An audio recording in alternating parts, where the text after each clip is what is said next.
Me lembrei da crise subprime totalmente irracional. Todas as mídias afirmavam que era o fim do mundo. Sim, toda queda longa da Bolsa é o fim do mundo, é a maior queda desde 1929, é sempre a mesma ladainha. Nesses momentos de queda forte, ou até de alta forte, de muita volatilidade, é mais fácil para o mercado tomar o seu dinheiro. Então, por isso que você tem que se afastar. Qual foi a última vez que teve no Brasil uma crise institucional grave que mexesse, utilizar o investimento exterior para proteger a família? Eu não lembro, né? Esse negócio de a última vez que aconteceu pode não acontecer nunca e acontecer amanhã. A gente se prepara para se acontecer. Se não acontecer, tá ótimo. Agora, se acontecer e você não estiver preparado, já era. Agora, se você perguntar para mim, a chance disso acontecer é grande? Não, não acho que seja grande. Por isso que eu não acho que a gente tenha que ter uma reserva de valor enorme. E o investimento no exterior, ele serve para outras utilidades. Ele não é só reserva de valor. Olha aí, Thiago, pergunta do Juliano. Você acha que essa e as próximas gerações tendem a morar mais de aluguel do que as gerações mais antigas devido ao preço de compra de imóveis ser bem maior que antigamente? Essa conta não fecha, né? Porque a pessoa, para morar de aluguel, ela tem que morar no imóvel que alguém comprou. Então, a não ser que grandes empresas saem comprando imóveis para as pessoas morarem de aluguel. Existem até imóveis de empresas, alguns a parte hotel e tal, mas não é um movimento que a gente vê acontecer. A maioria dos imóveis de moradia estão na mão de pessoas físicas, então a sua conta não fecha, né? É que nem esses analistas que falam para todo mundo vender o imóvel porque para botar dinheiro em coisas que dá dinheiro para ele, porque imóvel é péssimo, que não gera corretagem, não gera pagar curso, então é péssimo para ele. Assim, todo mundo vende imóvel porque imóvel é um péssimo negócio. Vende para quem? Vende para outra pessoa, né? Então, isso simplesmente não existe. Então, essa tua conta não fecha. Sua opinião de baixo free float, ex-CPFE 3, que tem 16%. Sei que vai mandar eu estudar, não vou investir nela, só fiquei curioso. Eu vou mandar você estudar, você que tem que decidir o que serve para você. A liquidez não tem o que falar, né? 7 mil negócios por dia, não tem o que falar. Agora, você aceita um free float de 16%, aí você que decide. Eu cada vez me preocupo menos com essas coisas, assim, tendo liquidez. Ela não deve ser novo mercado, né? Porque novo mercado, ela é novo mercado. Teoricamente, deveria ter 25%, no mínimo, novo mercado, né? Então, não sei, aí a gente vê isso. Mas tem 7 mil negócios por dia, é novo mercado. Você tem que desenvolver os seus critérios, mas para mim, não vejo problema nenhum. Dentro da diversificação do meu capital, se a quantidade de dinheiro e renda variável está próximo, atinge o valor que eu aguento, o ideal é parar de aportar ou aportar menos, mas manter uma constância. Aí se chegou no valor que você aguenta, não pode aportar mais. Mas, para mim, isso não é para ser um valor, é para ser um percentual, porque aí seu patrimônio vai continuar a crescer, você deve estabelecer um percentual. Se passar daquele percentual, o Baixa System não vai mandar comprar. Não é você que tem que resolver isso. Você vai lá e bota no Baixa System um percentual em renda variável que você aguenta. O Baixa System só vai mandar comprar se estiver abaixo daquele percentual. Sardiais de mudar os ativos internacional para corretora realmente internacional, o que já passou, passou. Está no FAQ, mas a graça é tirar o boné do Baixa. O que acontece? Eu já fiz live sobre isso e tem FAQ. Para você investir, você investe no exterior, você pode ter como objetivo diversificação e tudo mais, mas um dos objetivos é a proteção à sua família, você ter um dinheiro lá fora para o caso de uma crise institucional grave. Esse dinheiro tem que estar numa empresa, numa instituição que não tem vínculo direto com o Brasil. Senão você não está protegido. Por quê? Não adianta você fazer seguro para situações normais. E em situações normais, os governos seguem as leis razoavelmente. Você não precisa de uma proteção. Governos de exceção se caracterizam por não seguir as leis. Aí que você precisa de proteção. Você não sabe até onde vai as garras desse governo e instituições que têm vínculo com o Brasil.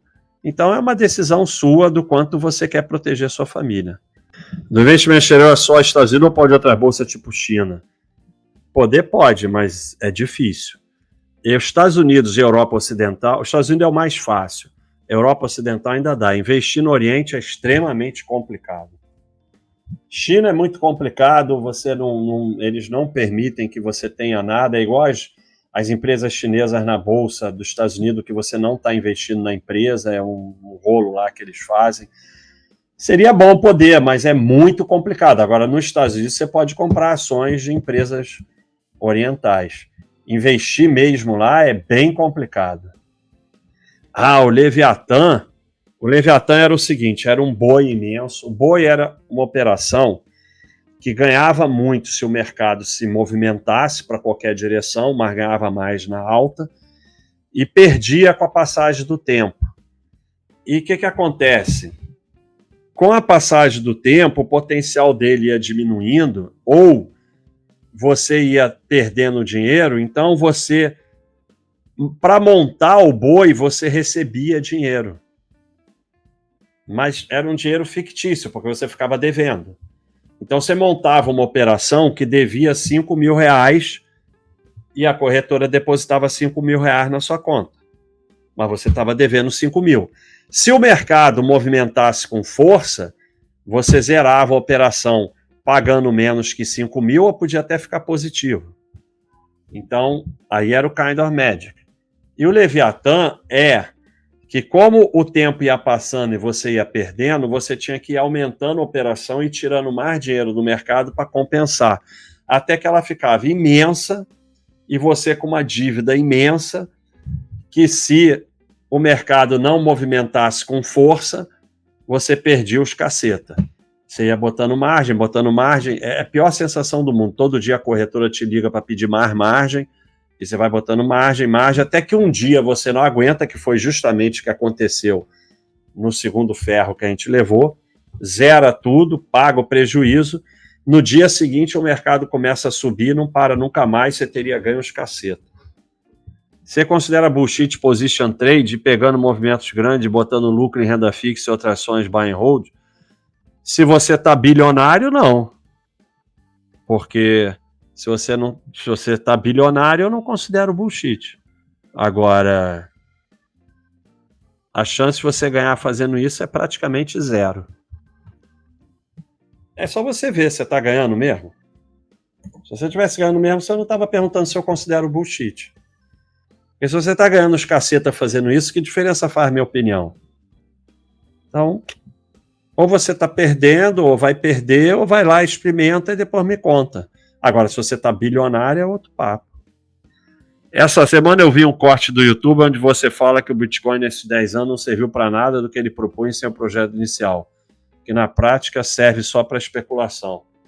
Sensacional essa sua análise e observação. Vai deixar todo mundo com raiva. Mas é a verdade. Ele serve para reserva de valor para quem acha que serve e para especulação. O resto ele não existe. Como moeda de troca é irrisório, desprezível. Ninguém nunca está fazendo nada com Bitcoin em lugar nenhum, ninguém vê, ninguém nem sabe o que é. Então, o que vai acontecer no futuro, eu não sei. Nesse momento, ele só existe para duas coisas, reserva de valor e especulação. E não é 10 anos, agora já tem 15 anos, o que em tecnologia é uma eternidade, e absolutamente nada aconteceu em termos de moeda de troca. Assim, eu acho que já foi até mais do que é hoje em dia. Fala alguma coisa aí nova da época do Predador? Uma que eu já contei é que o Predador foi dar curso lá em Minas Gerais, aí saiu do hotel, sentou no banco para fumar e aí se perdeu. Não conseguiu mais chegar. É verdade, eu lembro. Aí, por sorte, um aluno achou ele perdido. Era assim, sair do hotel e ir para o curso atravessando uma praça, mas ele confundiu direita com esquerda e aí não conseguiu mais. Mas assim, o Predador foi muito importante nesse projeto, ele tem coisas muito importantes, foi o primeiro a alertar na época da venda descoberta que não adiantava a gente ficar discutindo com bullshit. As pessoas insistiam. A venda descoberta de opções é a operação mais burra que você pode fazer, porque ela tem risco ilimitado e você ganha menos do que travado. Porque o ganho numa venda é por unidade de margem. E a descoberta você tem que botar muito mais margem. Então você vai ganhar em relação à margem. Então é uma operação que você ganha menos se acertar e perde muito mais se errar. É completamente imbecil, mas não adiantava que as pessoas insistiam. E um dia ele percebeu e falou para mim, olha, não adianta, a gente só adianta se afastar do bullshit. E por isso que a Baixa.com está aqui até hoje. O financiamento de imóvel para quem ganha até 3 salários mínimos seria uma boa? Não, seria uma boa você assistir minha live sobre isso. O financiamento de imóveis ele é muito pior quanto mais pobre você for. Porque se você... Aqui, ó, investimento... É só você botar aí, se eu for pobre, basta. Investimento e financiamento para os menos favorecidos. Está aqui. Essa live responde, vai aí no YouTube e bota aí, se eu for pobre, basta, que vai ser a primeira que vai aparecer. Quanto mais pobre você for, maior o risco.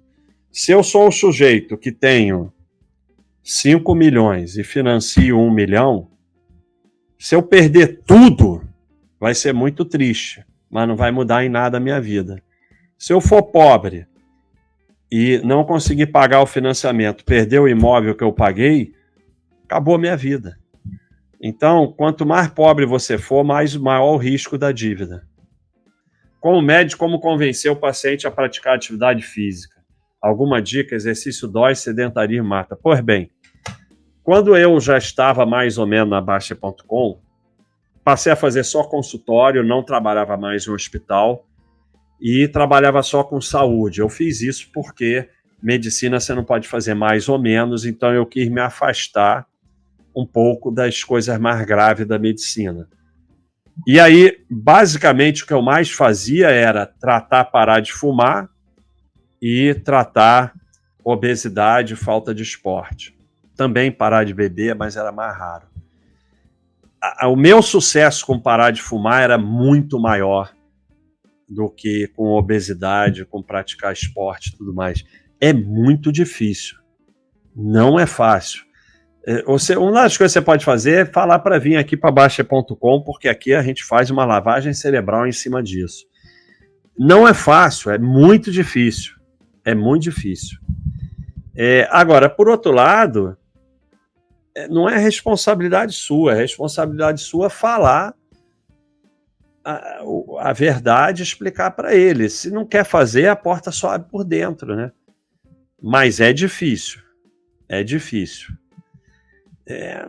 Convencer, a pessoa tem que entender, porque muita gente não faz esporte porque acha que tem que gostar. Não tem que gostar e na maior parte das vezes não vai gostar. Você tem que fazer porque você tem que fazer para ter saúde, igual escovar o dente. Não houve um dia na minha vida que eu gostasse de fazer musculação e eu faço religiosamente porque não tem outro jeito. Então, é tirar essa ilusão do gostar.